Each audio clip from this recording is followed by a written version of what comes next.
நீதிமன்றம் விசித்திரம் இருந்த பல வழக்குகளை சந்தித்திருக்கிறது. புதுமையான பல மனிதர்களை கண்டிருக்கிறது. ஆனால் இவ்வழக்கு விசித்திரம் அல்ல. வழக்காடும் நானும் புதுமையான மனிதன் அல்ல. வாழ்க்கை பாதையிலே சர்வ சாதாரணமாக தென்படக்கூடிய ஜீவன் தான். கோவிலிலே குழப்பம் விளைவித்தேன். பூசாரியை தாக்கினேன். குற்றம் சாட்டப்பட்டிருக்கேன். இப்படி எல்லாம் நீங்கள் நினைப்பீர்கள் நான் இதெல்லாம் மறுக்கப் போகிறேன் என்று. இல்லை, நிச்சயமாக இல்லை. கோவிலிலே குழப்பம் விளைவித்தேன். கோவில் கூடாது என்பதற்காக அல்ல. கோவில் குடியவர்களின் கூடாரமாக இருக்கக்கூடாது என்பதற்காக. பூசாரியை தாக்கினேன். அவன் பக்தன் என்பதற்காக அல்ல. பக்தி பகல் விஷமாய் மாறிவிட்டதை கண்டிப்பதற்காக. உனக்கு நீ விளக்கறை உலகத்தில் யாருக்கும் இல்லாத அக்கறை என்று கேட்பீர்கள். நானே பாதிக்கப்பட்டேன். நேரடியாக பாதிக்கப்பட்டேன். சுயநலம் என்பீர்கள். என் சுயநலத்தில் பொதுநலம் கலந்திருக்கிறது. ஆகாரத்திற்காக அழுக்கை சாப்பிட்டு தடக்கத்தை சுத்தம் செய்கிறது மீன். அதே போல ஏன் குற்றவாளி என்கிறீர்களே, இந்த குற்றவாளியின் வாழ்க்கை பாதையில் கொஞ்சம் பின்னோக்கி நடந்து பார்த்தால் அவன் கடந்து வந்து காட்டார்கள் எவ்வளவு என்று கணக்கு பார்க்க முடியும்.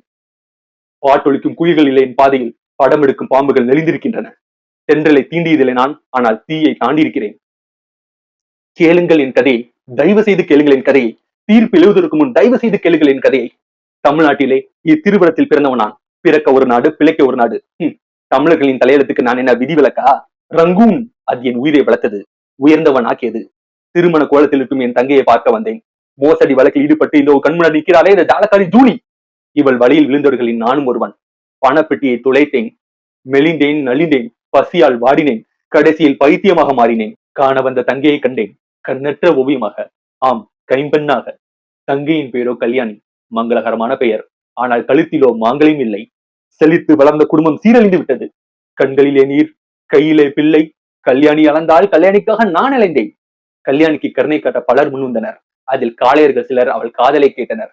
கொலை வழக்கில் ஈடுபட்டு இதோ உங்கள் கண்முன்னாடி நிற்கிறானே இந்த கொடியவன் வேணும். இவன் பகட்டால் என் தங்கையை மயக்க முயன்றான். நான் தடுத்து நிறுத்தாவிட்டால் என் தங்கை அப்பொழுதே தற்கொலை செய்து கொண்டிருப்பாள். கடவுள் பக்தர்களும் கல்யாணியை காப்பாற்ற முன் வந்தார்கள்.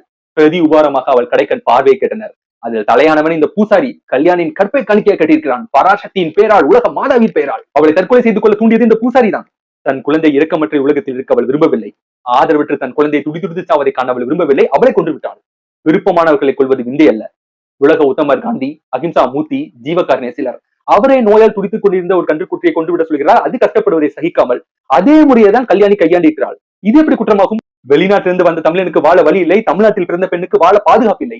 என் தங்கை மட்டும் கொஞ்சம் விட்டு கொடுத்திருந்தால் கோடீஸ்வரன் பள்ளியறையிலே ஒரு நாள், மானத்தை விலை கூறினால் மாளிகை வாசியின் மடியிலே ஒரு நாள், இப்படி ஓட்டி இருக்க முடியும் நாட்களை. இதைத்தான் இந்த நீதிமன்றம் விரும்புகிறதா? பகட்டு என் தங்கையை மிரட்டியது, பயந்து ஓடினாள். பணம் என் தங்கையை துரத்தியது, மீண்டும் ஓடினாள். பக்தி என் தங்கையை பயமுறுத்தியது, ஓடினாள் ஓடினாள், வாழ்க்கையின் ஓரத்திற்கே ஓடினாள். அந்த ஓட்டத்தை தனித்திருக்க வேண்டும், வாட்டத்தை போக்கிருக்க வேண்டும், சத்தத்தை நீட்டுவோர் செய்தார்களா? என் கல்யாணியை வாழ விட்டார்களா?